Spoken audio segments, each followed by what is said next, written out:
குடும்பத்துக்கு தலை யாரு? புருஷன் தான். நீங்க மனைவி புருஷங்கிற நம்ம என்ன பண்ணலாம், ஒரு காரியத்தை நம்ம செய்யறதுக்கு முன்னாடி டிஸ்கஸ் பண்ணலாம். ஏன்னா இவங்க ரெண்டு பேரும் எப்படி இருக்காங்க, ஒரே சரிகிரமா இருக்கிறாங்க.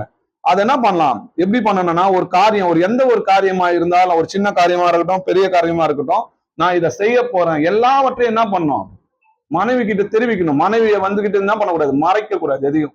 நம்ம என்ன பண்ணணும், ஒரு விஷயத்த காரியத்தை முடிவு எடுக்கிறோம்னா, அம்மா சொல்லிட்டாங்க, அப்பா சொல்லிட்டாங்க, எங்களுக்கு மாஸ்டர் ஒருத்தர் இருந்தார் அவர் சொல்லிட்டாரு, எனக்கு பாஸ்டர் ஒருத்தர் இருந்தார் அவர் சொல்லிட்டாருலாம் கிடையாது. இது உங்களோட குடும்பம். உங்க குடும்பத்துக்கு தலை யாரு?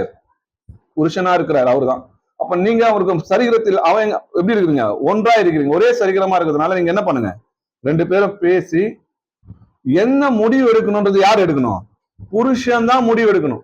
இதுதான் சரி அப்படின்றது யார் முடிவு எடுக்கணும், புருஷன் தான் முடிவு எடுக்கணும். ஏன்னா ஆதாம் இப்படிதான் என்ன பண்ணாரு, ஏவாளோட பேச்சை கேட்டதுனால தான் இன்னைக்கு என்ன ஆச்சு, என்ன ஏதுன்றதை விசாரிக்காம அவங்க சொன்னோடனே அந்த பழத்தை என்ன பண்ணாரு, வாங்கி சாப்பிட்டதுனாலதான் இன்னைக்கு மரணம் உண்டாச்சு இல்லையா.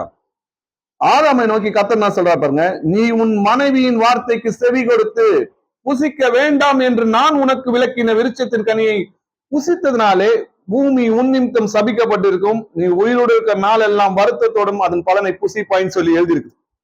அப்போ கர்த்தருக்கு முதலாவது கர்த்தருக்கு உட்பட்டு இருக்கிற காரியங்களுக்கு அவங்க ஆலோசனை சொல்றாங்களா, வேதத்துல இருக்கிற கீழ்ப்படிதலுக்கான வசனங்களுக்கு ஏற்றபடி அவங்க ஆலோசனை சொல்றாங்களா? எல்லா வசனத்தையும் அவங்க ஆலோசனை சொன்னாலும் நம்ம தான் என்ன பண்ணோம், அதை நிறுத்தி பார்க்கணும். புருஷர்கள் என்ன பண்ணணும், நிறுத்தி பார்த்து இது கர்த்தருக்கு ஏற்றவைகளா, இது கர்த்தருக்கு பிரியமானதா, நம்ம குடும்பத்துல இந்த காரியம் செய்யறது கர்த்தருக்கு பிரியமானதா என்று சொல்லி கடைசியில யாரு தான் முடிவு எடுக்கணும், புருஷன் தான் முடிவு எடுக்கணும். உங்களில் அவன் தன்னிடத்தில் அன்பு கூறுவது போல தன் மனைவிடத்தில் என்ன பண்ணுமா, அன்பு கூறுவன். ரெண்டு பேரும் ஒரே சரிகிரம் தான் சொல்லி வேதத்துல எழுதியிருக்கு. தன் மனைவியிடத்தில் அன்பு கூறுகிறவன் தன்னில் தானே என்ன பண்றான், அன்பு கூறுகிறான். தன் சொந்த மாம்சத்தை பகைத்தவன் ஒருவனும் இல்லையே.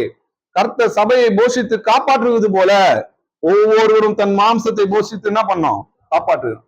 அப்ப குடும்பத்தை யார் காப்பாற்றணும், புருஷன் தான் காப்பாற்றணும். அவன் தான் வேலைக்கு போய் அவங்களுக்கு தேவைகள் என்ன பண்ணும், சந்திக்கணும். மனைவி உயிரோட இருக்கும் போது இன்னொரு மனைவியை கல்யாணம் பண்ணா அது பேர் என்னது, விபச்சாரம் சொல்லி வேதத்துல எழுதிருக்கு.